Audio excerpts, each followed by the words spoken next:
বঙ্গোপসাগরের তীরে অবস্থিত দেশের একমাত্র পাহাড়ি দ্বীপ মহেশখালীর যাতায়াতের অন্যতম মাধ্যম সমুদ্রপথে সি ট্রাক সেবার শুভ উদ্বোধন করছে অন্তর্বর্তী সরকারের নৌ পরিবহন উপদেষ্টা ব্রিগেডিয়ার জেনারেল অবসরপ্রাপ্ত সাখাওয়াত হোসেন। এপ্রিল 24 তারিখ বৃহস্পতিবার এই সি ট্রাক সেবার শুভ উদ্বোধন করা হয়।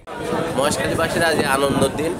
সম্মানিত উপদেষ্টারে মহেশখালীর জনগণের দাবি পূরণ করি 5 টাকা কমানো এবং ভাড়া 30 টাকা করিবার কারণে মহেশখালীবাসীর পক্ষ তো আন্তরিক ধন্যবাদ ও কৃতজ্ঞতা জানাই। বৃহস্পতিবার সকাল 10টায় কক্সবাজার 6 নম্বর জেডি ঘাট সি ট্রাক চলাচলের শুভ উদ্বোধন ঘোষণা করে নৌ পরিবহন উপদেষ্টা। এরপর ওই সি ট্রাক করে মহেশখালী জেরে বেলা 12টার দিকে মহেশখালী ঘাট পরিদর্শন করে বক্তব্য রেখে তিনি এ সময় তিনি হই আমার মনে 30, 40, 50 বছর হবে এখানে মাফিয়া চক্র কাজ করছে, যারাই এখানে রাজনৈতিক নেতৃত্ব ছিলেন তারা এখানে মাফিয়া চক্র তৈরি করেছেন।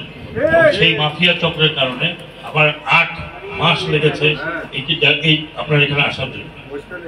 এখন পর্যন্ত আপনারা যেটা বলছেন আমাকে বললেন যে আমরা যেটি থেকে চালানোর কথা 6 নম্বর যেটা সেটা আমরা ড্রেজিং করতে পারছি না। আমরা ড্রেজার কিন্তু তৈরি আছে, ড্রেজিং করতে পারছি না কারণ ওখানে ড্রেজার ম্যাটেরিয়াল যেখানে ফেলবো সেটা মামলা করে ফেলছি। মামলাতে স্টে অর্ডার আছে, আমি অলরেডি বলেছি যে আমরা অ্যাটর্নি জেনারেলের সাথে আলাপ করে স্টে অর্ডার রেকর্ড করবো। মুশকিলটা হলো আমরা মনে কিছু করেন না, আমার বাড়ি বরিশাল এবং এই অঞ্চলের লোক মামলাবাজ, কিছু হলেই মামলা। আমি নিজে ভুক্তভোগী, ব্যাপারটা হলো যে আমরা উন্নতি করতে চাই কিন্তু ব্যক্তি স্বার্থ এদেশে এত বড় যে ব্যক্তি স্বার্থের কারণে আমরা সমাজে কাজ করতে পারি।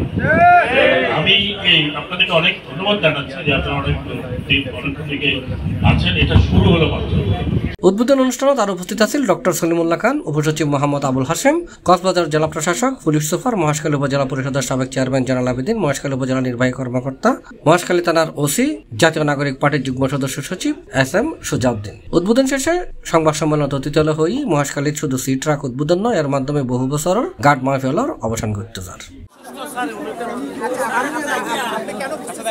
সি ট্রাক করে নিজ জন্মস্থান মহেশখালীত আয়ের ডক্টর সলিমুল্লাহ খানে হই দুটো সমস্যার সমাধান হবে। একটা নিরাপদ নৌযান যেটাকে বলে সি ট্রাক, সমুদ্রের ট্রাক, এইটা যেটাতে আমরা আসলাম এটা চালু হবে এবং এর ভাড়া জনগণের সাধ্যের মধ্যে রাখার জন্য আমরা অনুরোধ করেছি। নৌ পরিবহন মন্ত্রণালয়ের মাননীয় উপদেষ্টা সেটা ঘোষণা দেবেন বলে আমরা অপেক্ষা করছি।